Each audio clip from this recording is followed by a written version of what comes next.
তাহলে আমাদের topic title হচ্ছে পুশ ডাউন অটোমাটা। আমরা এর আগে যে মেশিনগুলো দেখছিলাম এখানে ছিল ডিএফএ বা এনএফএ। আমরা প্রথমে ফাইনাইট অটোমাটা বা এফএ নিয়ে কথা বলেছিলাম। ফাইনাইট অটোমাটা, ফাইনাইট অটোমেটার ভিতরে আসলে দুইটা গ্রুপ ছিল। একটা গ্রুপকে আমরা বলতাম হচ্ছে ফাইনাইট অটোমাটা উইথ আউটপুট, আর একটা ছিল ফাইনাইট অটোমাটা উইদাউট আউটপুট। আপনাদের নিশ্চয়ই মনে আছে। ফাইনাইট অটোমাটা উইথ আউটপুট ছিল যেই মেশিনগুলো আমাকে একটা ইনপুট নিয়ে ওই ইনপুটের রেসপেক্ট একটা আউটপুট দিতে পারে, ওই ধরনের মেশিনকে আমরা বলতাম হচ্ছে ফাইনাইট অটোমাটা উইথ আউটপুট। যেমন আমরা এখানে যদি বলি যে ফাইনাইট অটোমাটা উইথ আউটপুট কোন মেশিনগুলো হবে, দুইটা মেশিনের নাম আমরা জানি। একটা নাম ছিল মুর মেশিন আর একটা নাম ছিল মিলে মেশিন। মুর এন্ড মিলে এই মেশিনগুলোকে আমরা বলতাম ফাইনাইট অটোমাটা, বাট এই মেশিনগুলো আমাকে আউটপুট দিতে পারে। তার মানে আমরা যে ওয়ান্স কমপ্লিমেন্ট বা এই ধরনের যে প্রবলেম গুলো ছিল, যেখানে একটা ইনপুট দিলে ওই রেসপেক্টে সে আমাকে একটা আউটপুট প্রোভাইড করতো। আর এক ধরনের মেশিন আমরা ইউজ করছি ব্রডলি, যেটার নাম ছিল যে ফাইনাইট অটোমাটা উইদাউট আউটপুট। উইদাউট আউটপুটের ভিতরে আমরা আসলে ডিএফএ নামে একটা মেশিন দেখছি, ডিটারমিনিস্টিক ফাইনাইট অটোমাটা। আমরা এনএফএ নামে একটা মেশিন দেখছি, নন ডিটারমিনিস্টিক ফাইনাইট অটোমাটা। এবং আমরা অ্যাপসাইলন এনএফএ বা অ্যাপসাইলন নন ডিটারমিনিস্টিক মেশিন নামে একটা মেশিনও দেখছি। তাহলে এগুলো সবই ছিল আসলে আমাদের ফাইনাইট অটোমেটার ভিতরের পার্ট।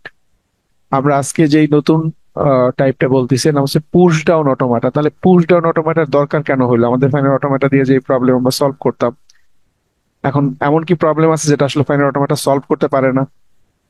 তাহলে আমার কোনো লিমিটেশন আছে কিনা, যে ফাইনাইট অটোমেটার যে লিমিটেশনের কারণে আমাকে এই নতুন মেশিনটা ইউজ করতে হচ্ছে? তাহলে এখানে আমরা প্রথমেই দেখি বলা আছে, দেখেন finite automata can be use to accept only regular language. তার মানে ফাইনাইট অটোমেটা যেগুলো আমরা বানাইতাম বা ডিএফএ এনএফএ যে মেশিনগুলো আমরা তৈরি করছি, ওইগুলো শুধুমাত্র রেগুলার ল্যাঙ্গুয়েজকেই অ্যাকসেপ্ট করতে পারে। তাহলে রেগুলার ল্যাঙ্গুয়েজ, একটা একটা ল্যাঙ্গুয়েজ রেগুলার কিনা বুঝবো কিভাবে? আমার বোঝার উপায় কি যে একটা ল্যাঙ্গুয়েজ নাকি রেগুলার নাকি রেগুলার না? তাহলে রেগুলার ল্যাঙ্গুয়েজ তখনই আমরা বলতে পারবো যখন আমরা ওই ল্যাঙ্গুয়েজের জন্য একটা ফাইনাইট অটোমেটা তৈরি করতে পারবো। সেটা ডিএফএ হোক অথবা এনএফএ হোক অথবা অ্যাপসিলন এনএফএ হোক। তার মানে কোনো একটা রেগুলার ল্যাঙ্গুয়েজকে আমরা রেগুলার তখনই বলবো যখন সেটাকে একটা ফাইনাইট অটোমেটা দিয়ে আমরা রিপ্রেজেন্ট করতে পারবো। তাহলে আপনাকে একটা ল্যাঙ্গুয়েজ দিলাম, এখন ওই ল্যাঙ্গুয়েজটা রেগুলার কিনা আপনি বুঝবেন কিভাবে? বোঝার ওই হচ্ছে ওটার জন্য একটা মেশিন তৈরি করার চেষ্টা করবেন। সেটা হয়তো ডিএফএ মেশিন হতে পারে, এনএফএ হতে পারে, অ্যাপসিলন এনএফএ হতে পারে। যদি একটা মেশিন বানাইতে পারেন, তার মানে যে ল্যাঙ্গুয়েজটা দেওয়া আছে এটা রেগুলার ল্যাঙ্গুয়েজ। এখন যদি এরকম হয় যে আমাকে একটা ল্যাঙ্গুয়েজ বলা আছে বাট ওটা আমি মেশিন তৈরি করতে পারতেছি না, তার মানে ল্যাঙ্গুয়েজটা রেগুলার না। তাহলে রেগুলার ল্যাঙ্গুয়েজ অ্যাকসেপ্ট করার জন্যই আমরা আসলে ফাইনাইট অটোমেটা ইউজ করতাম। এখন আমাদের সামনে রেগুলার ল্যাঙ্গুয়েজ ছাড়া আরেক ধরনের ল্যাঙ্গুয়েজ নিয়ে আমরা বলবো এখন, যে এই ল্যাঙ্গুয়েজকে আমরা বলি কনটেক্সট ফ্রি ল্যাঙ্গুয়েজ। যেখানে বলা আছে দেখেন কনটেক্সট ফ্রি ল্যাঙ্গুয়েজ। তাহলে কনটেক্সট ফ্রি ল্যাঙ্গুয়েজ, এই ল্যাঙ্গুয়েজ গুলো আসলে আমরা এই ফাইনাইট অটোমেটা দিয়ে অ্যাকসেপ্ট করতে পারি না। এখানে আমাদের যেই নতুন মেশিনটা দরকার হয় সেই মেশিনের নাম হচ্ছে পুশ ডাউন অটোমাটা। তাহলে পুশ ডাউন অটোমাটা আমাকে হেল্প করে এই কনটেক্সট ফ্রি ল্যাঙ্গুয়েজকে অ্যাকসেপ্ট করার জন্য। তাহলে দুইটা জিনিস এখানে বললাম, একটা হচ্ছে রেগুলার ল্যাঙ্গুয়েজ, একটা হচ্ছে কনটেক্সট ফ্রি ল্যাঙ্গুয়েজ। রেগুলার ল্যাঙ্গুয়েজের জন্য আমরা ইউজ করবো ফাইনাইট অটোমাটা, সেটা ডিএফএ এনএফএ অ্যাপসিলন এনএফএ যে কোনো মেশিন হতে পারে। আর একটা হচ্ছে কনটেক্সট ফ্রি ল্যাঙ্গুয়েজ, যার জন্য আমরা ইউজ করবো নতুন একটা মেশিন যেটা হচ্ছে পুশ ডাউন অটোমাটা। এখানে আমাদের যেই জিনিসটা এক্সট্রা সেটা বলা আছে দেখেন উইথ অ্যান এক্সট্রা মেমোরি। তাহলে আমরা একটা মেমোরি এখানে ইউজ করতে পারছি এক্সট্রা ভাবে, যেটা আসলে আমাদের ডিএফএ বা এনএফ এর ক্ষেত্রে এই মেমোরিটা এক্সট্রা মেমোরি ছিল না। তাহলে মেমোরি ব্যাপারটা কি আসলে, যে আমরা এক্সট্রা কোনো ডেটা স্টোর করার জন্য একটা লোকেশন বা একটা জায়গা, যেটাকে আমরা মেমোরি বলতেছি। কম্পিউটার রেসপেক্টে মেমোরি বলতে আমরা কি বুঝি? যেখানে আসলে কোনো কিছু রাখা যায়, জমা করে রাখা যায়, যাতে পরবর্তীতে ওখান থেকে আবার ডেটাগুলোকে রিকল করা যায়, ওই জিনিসকে মেমোরি বলি। তাহলে আমরা এই ফাইনাইট অটোমেটার সাথে যখন একটা মেমোরি ইউজ করবো, এক্সট্রা মেমোরি, সেই মেমোরিটা কোন টাইপের মেমোরি হয় বলা আছে স্ট্যাক মেমোরি। তাহলে স্ট্যাক একটা মেমোরি আমরা ইউজ করব। তাহলে যখনই একটা ফাইনাইট অটোমেটা বা এফ এ, এখানে বলি এরকম যে একটা এফ এর সাথে বা ফাইনাইট অটোমেটার সাথে আমরা যদি একটা মেমোরিকে অ্যাড করে দেই, তখন যে কনসেপ্টটা তৈরি হবে এটার নামই হচ্ছে আসলে পুশ ডাউন অটোমেটা। তাহলে পুশ ডাউন অটোমেটা আর কিছুই না, একটা ফাইনাইট অটোমেটা তার সাথে একটা মেমোরি অ্যাড হচ্ছে। তাহলে এই মেমোরিটা আমাদের ডিএফএ বা এনএফএ ছিল না, বাট পুশ ডাউন অটোমেটার ক্ষেত্রে আমরা এডিশনাল মেমোরিটা পাচ্ছি। ফলে কি হচ্ছে, আমরা ডিফারেন্ট প্রবলেম গুলো সলভ করতে পারছি। কি ধরনের প্রবলেম একটু আমরা দেখি, যে কোন প্রবলেম আসলে আমরা সলভ করবো এটা এই ধরনের পুশ ডাউন অটোমেটা ইউজ করে।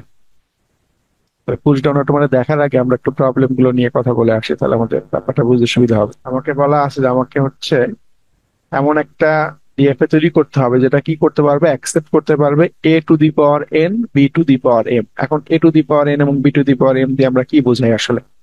এখানে আমাকে এন এবং এম কে বলা আছে দুটো ভেরিয়েবল, এন একটা ভেরিয়েবল, এম একটা ভেরিয়েবল, এবং এন এবং এম এর মান হতে পারবে কত, greater than or equal one. তার মানে হচ্ছে এন এবং এম কে আমরা এক বা একের থেকে বড় যে কোনো মান নিতে পারবো।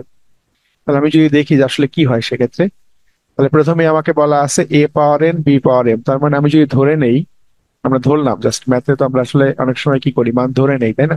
তাহলে আমরা ধরে নিচ্ছি যে আমাদের আসলে এন এর মান হচ্ছে, আমরা ধরে নিচ্ছি যে আমাদের এন এর মান হচ্ছে ওয়ান। যদি ওয়ান হয় তার মানে আমাদের ওয়ান এর থেকে ছোট হতে পারবে না, যেহেতু বলাই আছে যে এন এবং এম এর মান হতে হবে greater than or equal one. তার মানে ওয়ান বা ওয়ান এর থেকে বড় হতে পারবে। তাহলে আমরা প্রথমে ধরে নিলাম মান যদি ওয়ান হয় তাহলে ব্যাপারটা কি দাঁড়ায়, তাহলে এন বি এম। তাহলে আমরা এন এর মান ধরলাম ওয়ান এবং এম এর মানও ধরলাম ওয়ান, দুইটার মানে আমরা ওয়ান ওয়ান ধরে নিলাম, এন ওয়ান এম ওয়ান। তাহলে দাঁড়াচ্ছে কি, এ পাওয়ার এন মানে এ পাওয়ার ওয়ান আসবে, যেহেতু এন এর মান ওয়ান ধরেছি। বি পাওয়ার এম মানে হচ্ছে বি এর মান ওয়ান আসবে, তার মানে বি পাওয়ার ওয়ান লিখলাম। এ পাওয়ার ওয়ান মানে হচ্ছে এ একটা, পাওয়ার ওয়ান মানে কি একটাই থাকে, স্কোয়ার বলে আমরা বলছি দুইটা, তাই না? এ পাওয়ার টু বলা মানে কি এ ইন্টু এ, এ স্কোয়ার বলি আমরা এটাকে। যখন পাওয়ারে ওয়ান থাকে তার মানে এ একটা পাবো, বি এর পাওয়ার ওয়ান মানে বিও একটা পাবো। তার মানে হচ্ছে মিনিমাম, আমি এমন একটা মেশিন তৈরি করতে বলছে আমাকে যে মিনিমাম কি করবে, এই এ বি অ্যাকসেপ্ট করবে। কারণ আমরা বলছি যে এন এবং এম হতে পারে তার পাওয়ারে, তাহলে এন এবং এম এর মান যদি ওয়ান ধরি, এর থেকে ছোট তো ধরা পসিবল না। যদি আমরা ওয়ান ধরি সেখানে দেখতে পাচ্ছি a power one b power one, তার মানে একটা এ একটা বি থাকলে আমরা অ্যাকসেপ্ট করব। এখন মান তো আমরা চেঞ্জও করতে পারি, আমরা বললাম যে না আমরা এন এর মান ধরবো দুই। এখন চাইলে আপনি এন এর মান দুই ধরলে এম এর মানও দুই ধরতে পারেন, অথবা এম এর মান অন্য কোনো কিছু ধরতে পারেন। তাহলে এমন আমাকে কিন্তু বলা নাই যে এন এবং এম এর মান সমান হইতে হবে, এরকম কিছু বলা নাই। তাহলে আমাকে বলা আছে এন এবং এম দুইটা আলাদা আলাদা ভেরিয়েবল এবং যাদের মান এক বা একের থেকে বড় হতে পারে। তাহলে আমরা চাইলে এটাও করতে পারি যে এন এর মান দুই বাট এম এর মান এক থাকতে পারে, পসিবল, কোনো সমস্যা নাই। কারণ আমাকে এমন কোনো শর্ত বলা নাই যে এন এবং এম সমান হইতে হবে, শুধু বলছে যে এন এবং এম এর মান হইতে হবে এক বা একের থেকে বড়। তাহলে যদি এই সিচুয়েশন চিন্তা করি যে এন এর মান দুই এম এর মান এক, তাহলে আমাদের কি দাঁড়াবে, এ পাওয়ার এন যেহেতু, তাহলে আমরা লিখবো এ পাওয়ার টু, এন এর মান টু। আর বি এর মান লিখবো হচ্ছে বি পাওয়ার, এম এর মান যেহেতু ওয়ান তাহলে বি পাওয়ার ওয়ান। তাহলে সেক্ষেত্রে কি দাঁড়াচ্ছে আমাদের ল্যাঙ্গুয়েজে, এ স্কোয়ার মানে হচ্ছে দুইটা এ, আর বি মানে তো একটা বি, তার মানে এ বি। এটাকেও আমাকে অ্যাকসেপ্ট করতে হবে, যেমন এসে মিনিমাম যেমন এ বি কে অ্যাকসেপ্ট করতে হবে যখন আমরা ওয়ান ওয়ান চিন্তা করব, একইভাবে এ বি এটাকে অ্যাকসেপ্ট করতে হবে। এখন কেউ যদি বলে যে না আমরা এন এর মান ধরলাম ওয়ান, এম এর মান ধরলাম টু, সেক্ষেত্রেও কিন্তু সমস্যা নেই, এটাও পসিবল। তাহলে সেই ক্ষেত্রে আমাদের ল্যাঙ্গুয়েজে কি আসবে, এ এর মান হবে এ পাওয়ার ওয়ান, আর বি এর ক্ষেত্রে হবে বি পাওয়ার টু। তাহলে এ পাওয়ার ওয়ান মানে একটা এ, আর বি পাওয়ার টু মানে দুইটা বি। তাহলে এটাও অ্যালাউ করবো। তাহলে একইভাবে চিন্তা করে দেখেন, এন এর মান তো হতে পারে নয়, এম এর মান হতে পারে 15, মানে যে কোনো মান এন এবং এম এর ক্ষেত্রে হতে পারে যেটা আসলে এক বা একের থেকে বড়।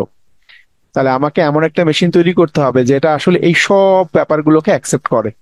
মিনিমাম কোনটা অ্যাকসেপ্ট করবে, এ বি, যেহেতু এখানে এ এবং বি, যখন আমরা বলবো হচ্ছে এন এর মান এবং এম এর মান এক, তাহলে এ বি হচ্ছে আমাদের মিনিমাম স্ট্রিং, তাহলে এটাকেও অ্যাকসেপ্ট করবে। এর থেকে বড় যে কোনো মান, এন, এন এর যে কোনো মান, এম এর যে কোনো মান, যাই দেয় না কেন সবকিছু আমাকে অ্যাকসেপ্ট করতে হবে, ব্যাপারটা এরকম। এখন এটাকে যদি আমরা ডিএফএ তে কনভার্ট করতে চাই তাহলে কিভাবে করবো, একটু যদি আমরা দেখি যে ডিএফএ করলে কিভাবে করা যায় এই ব্যাপারটাকে সলভ। তাহলে ডিএফএ করার ক্ষেত্রে আমরা জানি যে আমাদের একটা মিনিমাম স্ট্রিং বলতে হয়। তাহলে এই ক্ষেত্রে আমরা দেখলাম কি মিনিমাম স্ট্রিংটা কত, বলেন তো, দেখলাম এই ল্যাঙ্গুয়েজের রেসপেক্টে এবি। মিনিমাম স্ট্রিংটা দেখলাম এ বি, তার মানে এ বি হচ্ছে আমাদের মিনিমাম স্ট্রিং। এরপরে বলছিল যে এ একটা হতে পারে, বি তিনটা হতে পারে, এটাও হলে সমস্যা নাই। আবার যদি কেউ বলে যে না এ দুইটা হবে প্রথমে, তারপরে বি দুইটা হবে, এটাও কোনো সমস্যা নাই। তাহলে এখানে একটা প্যাটার্ন আছে, খেয়াল করতে হবে। প্রথমে এ থাকতে হবে any number of A, N এর মান যেহেতু এক এক থেকে বেশি বেশি যে কোনো কিছু হতে পারে, তার মানে এনি নাম্বার অফ এ থাকবে, তারপরে এনি নাম্বার অফ বি থাকবে। এটি হচ্ছে আমাদের প্যাটার্ন। তার মানে এ একটা বি একটা থাকতে পারে, এ দুইটা বি চারটা থাকতে পারে, যে কোনো নাম্বার অফ এ বি থাকতে পারে। তার মানে এই এর আগে কিন্তু বি থাকা পসিবল না, যেহেতু শুরু করতে হবে এ দিয়েই বলা আছে। আবার দেখেন এই বি এর পরেও কিন্তু আবার এ থাকা পসিবল না, তার মানে আমাকে শুরুতে শুধু এই থাকতে হবে যে কয়টাই থাকুক, এরপরে আবার কতগুলো বি থাকতে হবে যে কয়টাই থাকুক, মিনিমাম একটা, একের বেশি থাকলেও সমস্যা নেই। বাট এই পি এর পরে আর এ অ্যাকসেপ্ট করবো না। তার মানে কেউ যদি এরকম ইনপুট দেয় প্রথমে বি তারপরে এ তারপরে বি, এটাকে অ্যাকসেপ্ট হবে? বি এ আচ্ছা বি, এটা কি অ্যাকসেপ্ট হবে? এটা অ্যাকসেপ্ট হবে না, কারণ আমাদের বলা আছে প্রথমে এ থাকতে হবে, যতগুলোই থাকুক, তারপরে বি থাকতে হবে, বাট প্রথমে বি থাকলে এটা অ্যাকসেপ্ট হবে না, তার মানে এটা অ্যাকসেপ্ট করা যাবে না। আবার কেউ দিল প্রথমে একটা এ, তারপরে দিল বি, এরপরে দিল আবার একটা বি, তারপরে একটা এ দিচ্ছে, এটা কি অ্যাকসেপ্ট হবে? এ ডাবল বি এ, না এটা কি স্যার। অ্যাকসেপ্ট হবে কিনা? এটাও অ্যাকসেপ্ট হবে না, কারণ আমরা বলেছি এনি নাম্বার অফ এ থাকার পরে এনি নাম্বার অফ বি থাকতে পারবে, তারপরে আর আবার এ থাকা যাবে না। তাহলে প্যাটার্নটা আমাকে খেয়াল করতে হবে। আর এ এবং বি এর সংখ্যা এক বা একের থেকে বেশি যে কোনো কিছু হতে পারবে, এটুকু আমাকে খেয়াল করে মেশিন ড্র করতে হবে। মানে এই ধরনের স্ট্রিং আমরা অ্যাকসেপ্ট করবো না, বাট এইগুলোকে অ্যাকসেপ্ট করবো। তাহলে এটা যদি ডিজাইন করতে চাই ডিএফএ দিয়ে খুব ইজিলি করা পসিবল। কারণ আমরা কিভাবে করবো, একটা ইনিশিয়াল স্টেট নিব, যেখান থেকে আমরা স্টার্ট করবো, একটা পয়েন্ট বলবো, that is a q naught, একটা স্টার্টিং পয়েন্ট যদি আমরা বলি। তাহলে কি বলা আছে, আমাকে মিনিমাম স্ট্রিং হচ্ছে এবি হইতে হবে। তাহলে এবি মিনিমাম স্ট্রিং হলে আমরা কি জানি যে আমাকে প্রথমে এবিটাকে অ্যাকসেপ্ট করার জন্য একটা মেশিন তৈরি করতে হবে। তার মানে আমরা ইনিশিয়াল স্টেট থেকে প্রথমেই আমাকে ইনপুটে এ চেক করতে হবে, যদি এ দেয় তাকে আমরা নিয়ে আসবো পরবর্তী স্টেট বা কিউ ওয়ানে। এই কিউ ওয়ানে আসার পরে যদি সে দেয় বি, তাহলেই শুধুমাত্র তো আমরা পরবর্তী স্টেট বা কিউ টু তে তাকে নিয়ে আসবো। তো এটা স্যার, হচ্ছে এখান আমাদের থেকে আমরা ল্যাঙ্গুয়েজ গুলো লিখে নিব। কোনটা। ল্যাঙ্গুয়েজ আমরা যেগুলো লিখলাম স্যার, এগুলোকে নোট করে নেবো স্যার। এটা আপনি মানে আবার বোঝার জন্য লিখলাম, এখন এটা লেখাটা নেসেসারি না, বাট আপনি যদি লিখে নেন কোনো সমস্যা নেই। মানে এটা লিখলাম কেন, যেহেতু আমাদের এই জিনিস এই প্যাটার্নটাকে বোঝানোর জন্য আমরা এটা বললাম। তাহলে আমি চাইলে মিনিমাম স্ট্রিংটা অন্তত লিখে নিতে পারি, তাহলে হয়তো আমাদের বুঝবো যে আমরা মেশিন তৈরি করতেছি কার জন্য, এইটার জন্য তৈরি করতেছি। তার মানে এই মিনিমাম স্ট্রিংটা যদি এবি, এটার জন্য একটা মেশিন তৈরি করতেছি। তাহলে এটা বুঝলাম কিভাবে এবি হবে, যেহেতু আমরা বলেছি এন এবং এম এর মান হতে হবে এক বা একের থেকে বেশি। তাহলে মিনিমাম তো এক দিতেই হবে, একের থেকে তো কম দিতে পারবেন না। তাহলে মিনিমাম আমরা ধরলাম এক, এক ধরলে দেখলাম যে একটা এ একটা বি মিনিমাম দিতে হবে। তাহলে এই রেসপেক্টে আমরা মিনিমাম স্ট্রিংটা পেলাম এবি, ওই জন্য আমরা মেশিনটা তৈরি করতেছি। তার মানে শুধুমাত্র যদি এই স্ট্রিংটা আপনি বুঝতে পারেন, তাহলে কিন্তু মেশিনটা আমরা শুরু করতে পারবো, তাই না? এটুকু জি। বুঝতে পারলে আমরা মেশিনটা স্টার্ট করতে পারবো। তাহলে এটুকু কিন্তু আমাদের এবি এর জন্য অ্যাকসেপ্ট হয়ে গেল।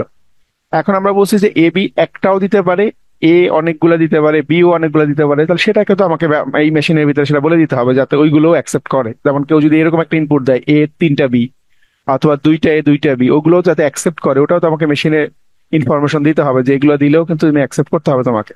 তাহলে এই জন্য আমরা কিভাবে বলবো, তো এটা বলার নিয়ম হচ্ছে যে আমরা বলছিলাম যে ডিএফ এর ক্ষেত্রে কি করতে হয়, যতগুলো স্টেট থাকে সবগুলোকে আমাকে কমপ্লিট করতে হয়। তার মানে যেখানে যেখানে ইনকমপ্লিট আছে এগুলো ফিল আপ করতে হবে। যেমন এই কিউ নটে আমরা এ এর কথা শুধু বলছি, এ দিলে কিউ কিউ ওয়ানে আসো, বাট বি দিলে কি হবে বলি নাই। তাহলে আমরা কি বুঝতে পারতেছি যে কিউ নটে বি দিলে কি হবে আসলে? কিউ নটে যদি কেউ প্রথমে বি দেয় ইনপুট, তাহলে কি হবে এটা আমরা বুঝতে পারতেছি কিনা একটু বলেন তো। Dead step sir. তাহলে এখানে ডেড স্টেটে যাবে, এছাড়া কোনো উপায় নাই, কারণ আমাকে বলাই আছে যে প্রথমে এ দিয়ে শুরু করতে হবে তারপরে বি। তার মানে এখানে কোথাও কেউ বি দিয়ে শুরু করলে তাকে তো আর আমরা অ্যাকসেপ্ট কখনোই করব না। তার মানে কেউ যদি বি দিয়ে স্টার্ট করে তাকে আমরা ডেড স্টেটে পাঠিয়ে দেবো। Simple concept. তার মানে আমরা q naught q one q two ছিল, এটা কিউ থ্রি নামে নতুন একটা স্টেট বলবো, যেটাকে আমরা ডেড স্টেট নামে কনসিডার করবো। ডেড স্টেট হচ্ছে আমাদের কিউ থ্রি। এখানে পাঠাইলাম কেন, যেহেতু সে শুরু করছে বি দিয়ে, কারণ আমাদের ল্যাঙ্গুয়েজে কখনোই কিন্তু বি দিয়ে শুরু হওয়ার কথা বলা নেই। তাহলে আমাদের এই কিউ নটটা এ বি এর জন্য আমরা কমপ্লিট করলাম। এখন কিউ ওয়ানেও দেখা যাবে আমাকে একইভাবে কমপ্লিট করতে হবে।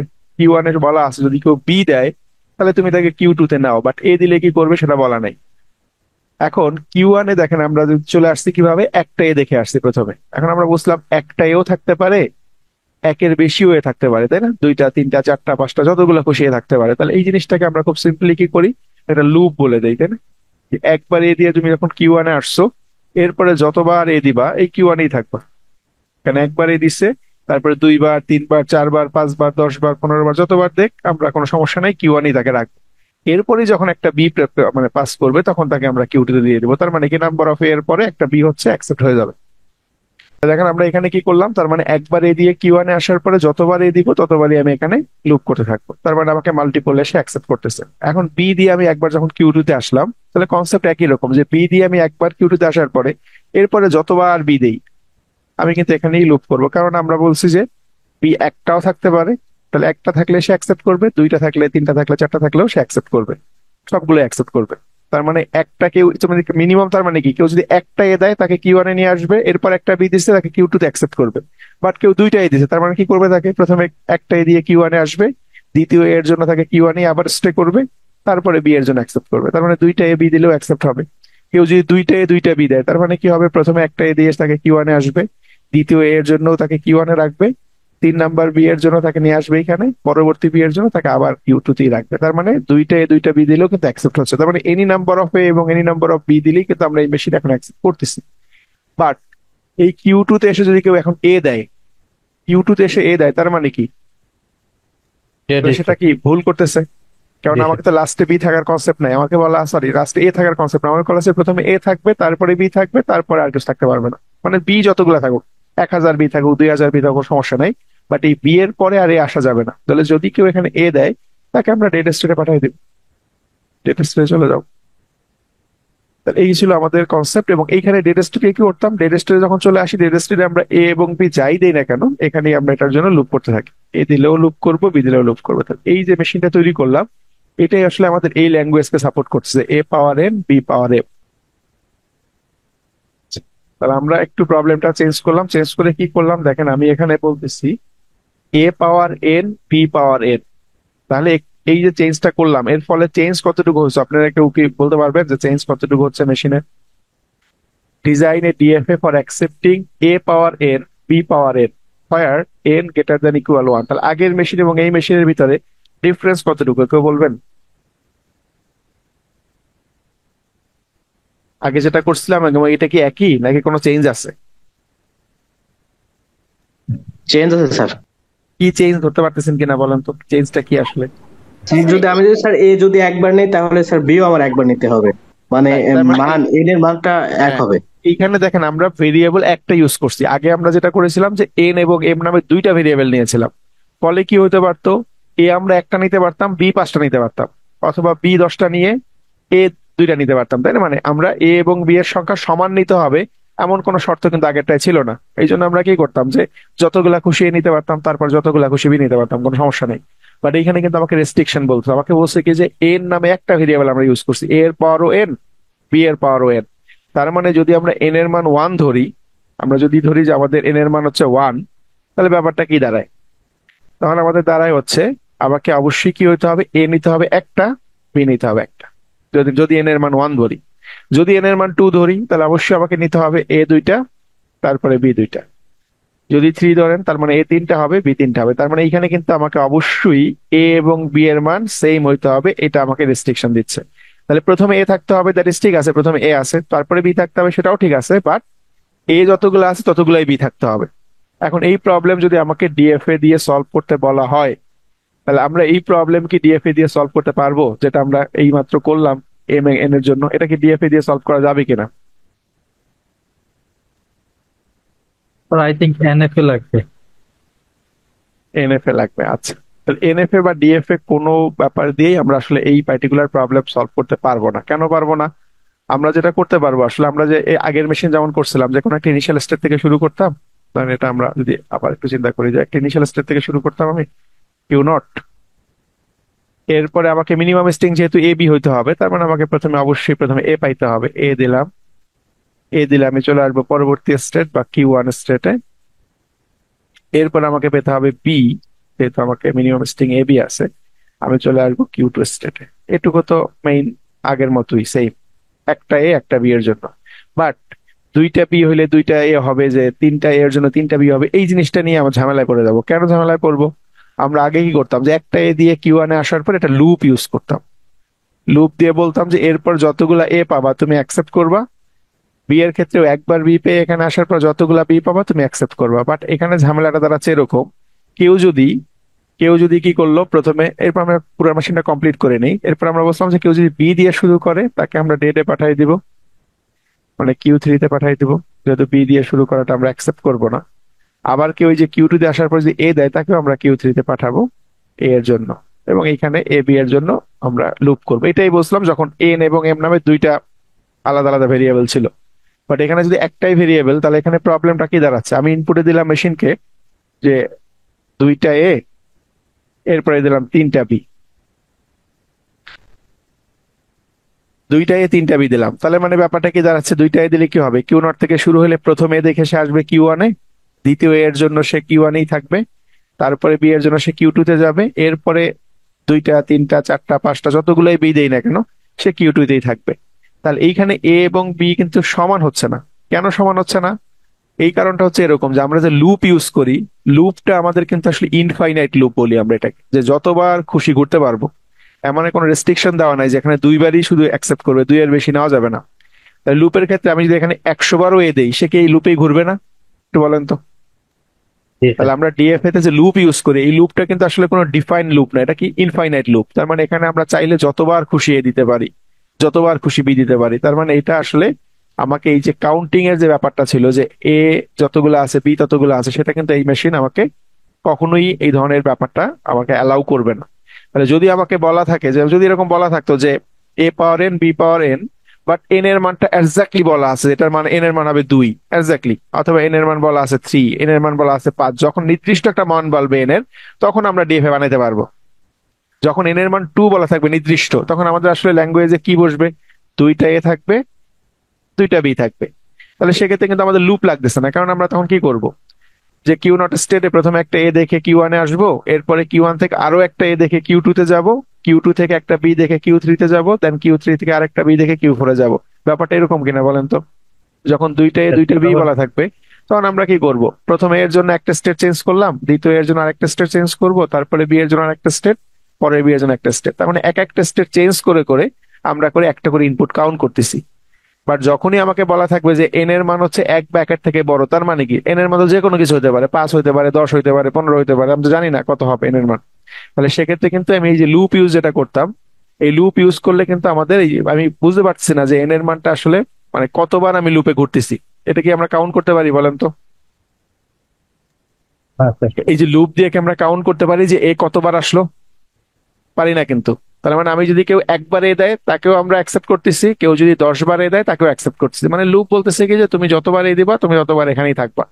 কারণ কতবার যে দিচ্ছে সেটা তুমি একটা হিসাব রাখতে পারতেছি না। তাহলে এই প্রবলেমের কারণেই আমরা এই প্রবলেমটাকে, এই যে এন পাওয়ার এন বি এন পাওয়ার এন যেটা বলা আছে, এই প্রবলেমকে আমরা ডিএফএ দিয়ে সলভ করতে পারবো না। তাহলে ডিএফএ এটা সলভ করতে পারে না। তাহলে তার মানে যে আমরা বলছিলাম যে যখন একটা ল্যাঙ্গুয়েজকে আমরা ডিএফএ বা এনএফএ দিয়ে সলভ করতে পারবো, তাহলে ওই ল্যাঙ্গুয়েজটাকে আমরা বলবো রেগুলার ল্যাঙ্গুয়েজ। তার মানে যেহেতু এন পাওয়ার বিএন এটাকে আমরা ডিএফএ বা দিয়ে বা সলভ করতে পারতেছি না, আপনারা ট্রাই করে দেখবেন যে এনএফএ দিয়েও এটা সলভ করা যাবে না, মানে ফাইনাল অটোমেটা দিয়ে এটাকে সলভ করা যাবে না, ডিএফএ হোক বা এনএফএ হোক। এই প্রবলেম আপনি সলভ করতে পারবেন না। তার মানে এটা একটা রেগুলার ল্যাঙ্গুয়েজ না। তাহলে এই ল্যাঙ্গুয়েজটার নাম হচ্ছে context free language. Context free language মানে হচ্ছে এখানে আমরা আসলে এই যে এ এবং বি এর মান সমান কিনা এই জিনিসটাও কিন্তু আমাকে চেক করতে হবে, যেটা আসলে রেগুলার ল্যাঙ্গুয়েজ বা ডিএফএ দিয়ে চেক করা পসিবল না। কেন পসিবল না? পসিবল না এই কারণে যে ডিএফএ তে আসলে কোনো এক্সট্রা মেমোরি নাই। ডিএফএ তে কোনো মেমোরি ইউজ করি না আমরা। আমরা ডিএফএ তে কি করি? লুপ ইউজ করি। মানে ইনফাইনাইট বার ঘোরার জন্য লুপ ইউজ করি। আর একটা স্টেট থেকে আরেকটা স্টেটে যে আমরা মনে রাখি যে এ পাইলে এখানে যাব, দেন বি পাইলে এখানে যাব। তার মানে স্টেট চেঞ্জ করে করে আমরা আসলে হিসাব রাখি যে কতগুলো স্টেট চেঞ্জ করলাম, কি পাইলাম। তো শুরু থেকে যখন আমরা বলছিলাম এ বি দিয়ে শুরু হবে, তার মানে প্রথমে এ দিব তারপরে বি দিব, তার মানে আমাকে এ বি দেওয়া হয়ে গেছে, তাহলে আমি অ্যাকসেপ্ট করবো। তার মানে আমরা স্টেট চেঞ্জ করে করে হিসাব রাখতাম যে কতগুলো স্টেপ পার করলাম। বাট আমি গুনতে পারতাম না যে আমি কতবার এ দিলাম কতবার বি দিলাম, এটাকে গোনা পসিবল না। মানে আনলিমিটেড যখন আমরা এই ধরনের প্রবলেম বলবো। তাহলে এই প্রবলেম সলভ করার জন্য আমাদের আসলে যে কনসেপ্ট আসছে সেটা হচ্ছে পিডিএ বা পুশ ডাউন অটোমাটা। তাহলে পুশ ডাউন অটোমাটা এই প্রবলেমটাকে আমরা সলভ করতে পারবো। তাহলে আমরা এখানে যেই এন বিএন বলা আছে এটার জন্য কি করব? ডিএফএ করবো না, এটার জন্য করবো আসলে পিডিএ, পুশ ডাউন অটোমাটা বা পিডিএ। এখন পিডিএ নিয়ে কথা বলতে গেলে আমরা পিডিএ এর যেই পেজটা ছিল ওটা একটু আরেকবার দেখি কি বলা আছে, দেন আমরা আবার এখানে আসি। পিডিএ এর যে ব্যাপারটা ছিল এটা একটু আমরা আবার ওপেন করি। দেখেন এই পিডিএ এর ক্ষেত্রে আমাদের বলা ছিল যে এই পিডিএ কিভাবে আমরা তৈরি করব। এখানে 60টা টুপেলের কথা বলা আছে, মানে 60টা জিনিস লাগবে একটা পিডিএ তৈরি করতে গেলে। আমরা যখন ডিএফএ তৈরি করতাম বা এনএফএ তৈরি করতাম আমরা বলছিলাম 5 টুপেল, 5টা জিনিস লাগে। কি লাগে? কিউ লাগে, মানে কিউ মানেই ছিল সেট অফ স্টেট। কতগুলো স্টেট লাগে একটা মেশিন বানাইতে গেলে, যেমন কিউ 1 কিউ 2 কিউ 3 এরকম স্টেট লাগে। কারণ কয়টা লাগবে সেটা মেশিন টু মেশিন ভেরি করতে পারে, এই জন্য বলছি সেট অফ স্টেট, মানে কতগুলো স্টেটের একটা সেট লাগবে, যেটাকে আমরা ক্যাপিটাল কিউ দিয়ে বোঝাই। এরপরে কি লাগে মেশিন তৈরি করতে? সিগমা লাগে। সিগমা মানে হচ্ছে ইনপুট আলফাবেট, যে আমরা মেশিনকে ইনপুট দিতে হয়, যেমন আমরা এ বি দিই ইনপুট, অথবা 0-1 ইনপুট দেই, এগুলোকে আমরা বলি ইনপুট সিম্বল, যেগুলোকে আমরা মেশিনকে ইনপুট দিব। এবং ওই ইনপুটের উপর বেস করে মেশিন কি করবে? আমাকে স্টেট টু স্টেট নিয়ে যাবে।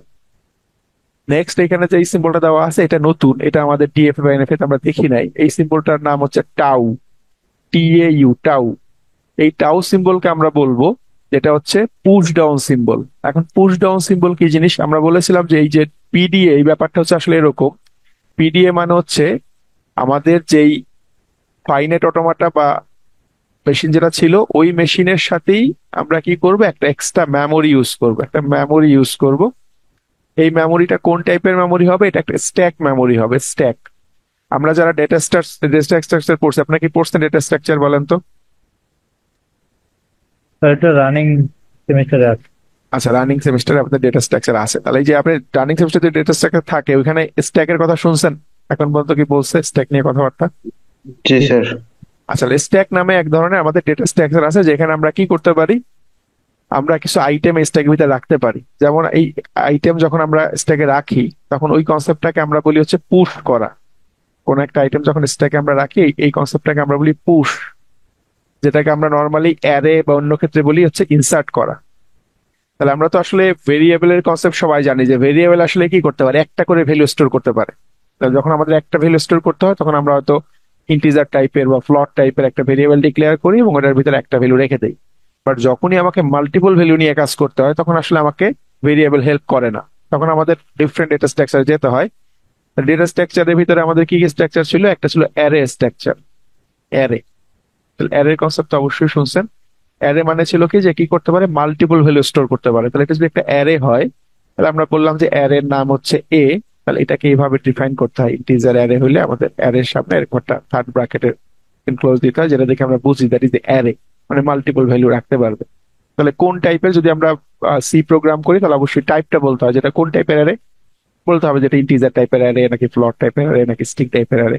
তাহলে ইন্টিজার এ এটা একটা অ্যারে বললাম। এখন এই অ্যারের ভিতরে এইখানে একটা নাম্বার দিতে হয় যেটা বোঝায় যে আসলে কতগুলো ভ্যালু আমরা অ্যারেতে রাখতে পারবো। যদি আমি এখানে 5 বলে দেই তাহলে মিন করে যে আসলে আমি অ্যারেতে 5টা ভ্যালু রাখবো। তো এটা বললে কম্পিউটার কি করে, যখন আমি এই প্রোগ্রামটা কম্পাইল করি তখন মেমোরিতে এরকম একটা জায়গা তৈরি হয় যেখানে আসলে ছোট ছোট 5টা সেল থাকে, এরকম 2, 3, 4, 5। তাহলে এক একটা ইন্টিজার ভ্যালু রাখার জন্য আমাদের মেমোরিতে লাগে হচ্ছে 4 বাইট করে জায়গা, 4 বাইট।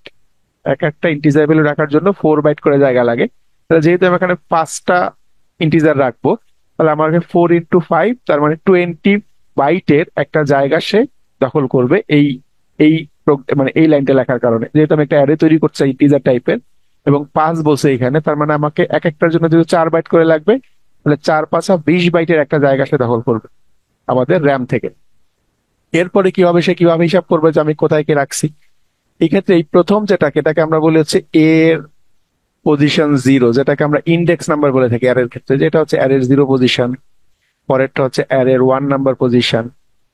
একইভাবে করে 2, 3, 4। তাহলে যেহেতু আমরা 0 থেকে শুরু করি ইন্ডেক্সটা, তাহলে 0 থেকে 4 পর্যন্ত আমাদের প্রত্যেকটার একটা করে ইন্ডেক্স নাম্বার থাকবে। এবং আমি কোন ইন্ডেক্সে কি রাখবো, ধরেন আমি যদি রাখতে চাই যে এই পজিশনে কিছু, তাহলে আমাকে বলতে হবে যে অ্যারের 1 নাম্বার ইন্ডেক্সে এটা রাখো, অথবা অ্যারের 3 নাম্বার ইন্ডেক্স থেকে এই এই ভ্যালুটাকে আমাকে দেখাও। তার মানে আমাকে ইন্ডেক্স দিয়ে অ্যারেকে অ্যাক্সেস করতে হয়। তাহলে এটা ইন্ডেক্স ছাড়া আমরা অ্যারেকে অ্যাক্সেস করতে পারবো না, ইনসার্টও করতে পারবো না, ডিলিট করতে পারবো না, ফাইন্ড করতে পারবো না, কিচ্ছু পারবো না ইন্ডেক্স না জানলে।